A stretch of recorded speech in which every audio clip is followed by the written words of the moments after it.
Hi friends, ಇವತ್ತಿನ recipe ಬಂದು ನಾನು ಕಡಲೆಬೇಳೆ ವಡೆ ಮಾಡ್ತಾ ಇದ್ದೀನಿ. ಇದು ಕಡಲೆಬೇಳೆನ ಬಂದು ಒಂದು 3 ಗಂಟೆ ಟೈಮು ನೆನೆಸಿಟ್ಕೋಬೇಕು. ಒಂದು 1/4 ಕಪ್ಪಷ್ಟು ಅದ್ರ ಜೊತೆಗೆ ಸ್ವಲ್ಪ ನಾವು ಕಡಲೆಬೇಳೆ ನೆನೆಸ್ತೀವಲ್ಲ, ಅದ್ರ ಜೊತೆಗೆ ಒಂದು 1/4 ಕಪ್ಪು ಅಕ್ಕಿನೂ ಹಾಕಿ ನೆನೆಸಿಟ್ಕೋಬೇಕು. 3 ಗಂಟೆಗಳ ಕಾಲ ನೆನೆಸಿಟ್ಕೋಬೇಕು. ಇದು ಮಸಾಲೆ ಬೇಕಾಗಿರೋದು, ಮಸಾಲೆ ಎಲ್ಲ ರೆಡಿ ಮಾಡಿ ಇಟ್ಕೊಂಡಿದ್ದೀನಿ ನಾನು.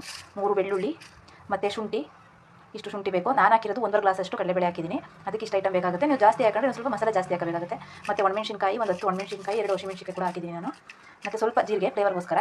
ಹಾಗೆ ಒಂದು ಸ್ವಲ್ಪ ಚಕ್ಕೆ ಲವಂಗ ಸ್ವಲ್ಪ ಹಾಕಬೇಕು. ಜಾಸ್ತಿ ಹಾಕಿದ್ರೆ ಅದೇ ಫ್ಲೇವರ್ ಹೊಡೆಯುತ್ತೆ. ಒಂದಿಷ್ಟು ಲವಂಗ ಮತ್ತು ಚಕ್ಕೆ ಪೌಡರು ಮತ್ತು ಲವಂಗದ ಪೌಡರ್ ಹಾಕ್ತಾಯಿದ್ದೀನಿ. ಸ್ವಲ್ಪ ಅರಿಶಿನದ ಪುಡಿ ಕೂಡ ಹಾಕೋಬೋದು. ಮತ್ತು ರುಚಿಗೆ ತಕ್ಕಷ್ಟು ಉಪ್ಪು, ನಮ್ಗೆ ಎಷ್ಟು ಬೇಕೋ ನಾವು ಕಾಳು ಎಷ್ಟು ಹಾಕಿದ್ದೀವೋ ಅದ್ರ ಮೇಲೆ ಡಿಪೆಂಡಾಗಿ ಹಾಕೋಬೇಕಾಗುತ್ತೆ. ರುಚಿಗೆ ತಕ್ಕಷ್ಟು ನೋಡಿಕೊಂಡು ಉಪ್ಪು ಹಾಕೋಬೇಕು. ಮತ್ತು ಇಲ್ಲಿ ನಾನು ಮಸಾಲೆ ಎಲ್ಲ ಕಲಿಸ್ಕೊಳ್ಳೋಕ್ಕೆ ಅದ್ರ ಜೊತೆಗೆ ಇದು ರುಬ್ಕೊಳ್ಳೋಕ್ಕೆ ಕಡಲೆಬೇಳೆ ಜೊತೆ ಇದು ಬಂದು ಈರುಳ್ಳಿ ಕಟ್ ಮಾಡಿ ಇಟ್ಕೊಂಡಿದ್ದೀನಿ. ಅಂದರೆ ಮೀಡಿಯಮ್ ಆಗಿ ಈರುಳ್ಳಿ 4 ಈರುಳ್ಳಿ ತೊಗೊಂಡಿದ್ದೀನಿ.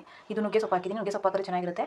ಹಾಗೆ ಮತ್ತು ಕೊತ್ತಂಬರಿ ಸೊಪ್ಪು ಕೂಡ ಕಟ್ ಮಾಡಿ ಇಟ್ಕೊಂಡಿದ್ದೀನಿ ಫ್ರೆಂಡ್ಸ್. ಈಗ ಕಡಲೆಬೇಳೆ ನೆಂದಿದೆ, ಇದನ್ನು ನಾನು ರುಬ್ಕೋತೀನಿ, ಮಸಾಲೆ ಜೊತೆ ರುಬ್ಕೋತೀನಿ.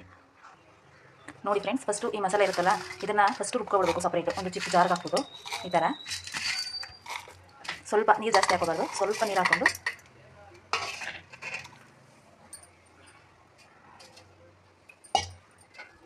ನೀರಿಷ್ಟೇ ಸಾಕು, ಜಾಸ್ತಿ ಹಾಕೋಬಾರ್ದು. ನಾನೀಗ ರುಬ್ಕೊಬಿಡ್ತೀನಿ. ನೋಡಿ ಫ್ರೆಂಡ್ಸ್, ಈ ಥರ ರುಬ್ಕೋಬೇಕು. ಸ್ವಲ್ಪ ತರ್ತರೆಯಾಗಿದ್ರೆ ಏನಾಗಲ್ಲ. ಮತ್ತು ಇನ್ನೊಂದು ಜಾರಲ್ಲಿ ನಾನು ಈ ಥರ ಕಡಲೆಬೇಳೆ ನೆನೆಸಿರೋದು ಹಾಕೊಂಡಿದ್ದೀನಿ. ಇದರೊಳಗೆ ಸ್ವಲ್ಪ ಈ ಥರ ಮಸಾಲೆ ಹಾಕ್ಕೊಂಡು ಈ ಕಡಲೆಬೇಳೆನ ಸ್ವಲ್ಪ ತರ್ತರಿಯಾಗಿ ಉಡಿಸ್ಕೋಬೇಕು. ನೋಡಿ ಫ್ರೆಂಡ್ಸ್, ಇದು ರುಬ್ಬಿದಾಗಿದೆ. ಈ ಥರ ತರ್ತರಿಯಾಗಿ ರುಬ್ಕೋಬೇಕು. ಮತ್ತು ಅಕ್ಕಿ ಹಾಕಿದ್ದೀನಿ ನಾನು ಎಷ್ಟು ಅಂದರೆ ಒಂದು ಅರ್ಧ ಕಪ್ಪಷ್ಟು ಜಾಮೂನ್ ಕಪ್ಪಲ್ಲಿ ಒಂದು ಅರ್ಧ ಕಪ್ಪಷ್ಟು ಹಾಕಿದ್ದೀನಿ. ಇದಕ್ಕೆ ಅಂದರೆ ನೀರು ಕುಡಿಯೋ ಗ್ಲಾಸಲ್ಲಿ 1.5 ಗ್ಲಾಸಷ್ಟು ಕಡಲೆಬೇಳೆ ಹಾಕಿದೆ. ಅಕ್ಕಿ ಹಾಕೋದ್ರಿಂದ ಸ್ವಲ್ಪ ಗರ್ಗರಿಯಾಗಿ ಬರುತ್ತೆ. ಜೊತೆಗೆ ನೆನೆಸಿ ರುಬ್ಕೋಬೇಕು, ಜೊತೆಲೇ ಒಟ್ಟಿಗೆ ಗರ್ಗರಿಯಾಗಿ ಬರುತ್ತೆ ಫ್ರೆಂಡ್ಸ್. ಈಗ ನಾನು ಇಲ್ಲಿ ಕಟ್ ಮಾಡಿ ಇಟ್ಟಿರೋಂಥ ಸೊಪ್ಪು ಮತ್ತು ಈರುಳ್ಳಿ ಎಲ್ಲ ಒಟ್ಟಿಗೆ ಹಾಕೋತಾ ಇದ್ದೀನಿ. ಎಲ್ಲ ಹಾಕೊಂಡು ಚೆನ್ನಾಗಿ ಮಿಕ್ಸ್ ಮಾಡ್ಕೋಬೇಕು. ಈ ಈರುಳ್ಳಿನ ನಾವು ವಡೆ ಏನೋ ಹಾಕ್ತೀವಿ ಅನ್ನೋ ಟೈಮಲ್ಲಿ ಎಲ್ಲ ಕಟ್ ಮಾಡಿ ಇಟ್ಕೊಂಡು ಹಾಕ್ತೀವಿ ಅನ್ನೋ ಟೈಮಲ್ಲಿ ಮಿಕ್ಸ್ ಮಾಡ್ಕೊಂಡು ಹಾಕಿದ್ರೆ ಅದು ನೀರು ಬಿಟ್ಕೊಂಡಿಲ್ಲ, ಚೆನ್ನಾಗಿ ಬರುತ್ತೆ ವಡೆ ಗರ್ಗರಿಯಾಗಿ.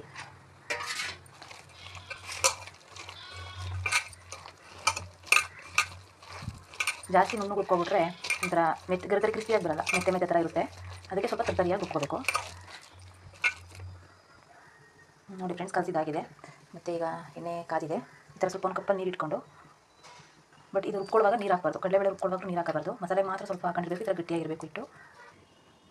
ನೋಡಿ, ಈ ಥರ ಕೈಗೆ ಸ್ವಲ್ಪ ನೀರು ಸೋರ್ಕೊಂಡು ನೀರು ಎಷ್ಟು ಬೇಕು ಎಷ್ಟು ಆಗಬೇಕು. ಅಕಸ್ಮಾತ್ ನಮ್ಮ ಕೈಯಲ್ಲಿ ಬರಲ್ಲ ಅಂದರೆ ಒಂದು ಎಣ್ಣೆ ಕವರ್ ಇರುತ್ತಲ್ಲ, ಆ ಎಣ್ಣೆ ಕವರ್ ಕೂಡ ತಟ್ಟು ಹಾಕೋಬೋದು. ಈ ಥರ ತಟ್ಟಿ ಮಿಕ್ಸಿಂದು ಎಣ್ಣೆ ಹಾಕಬೇಕು.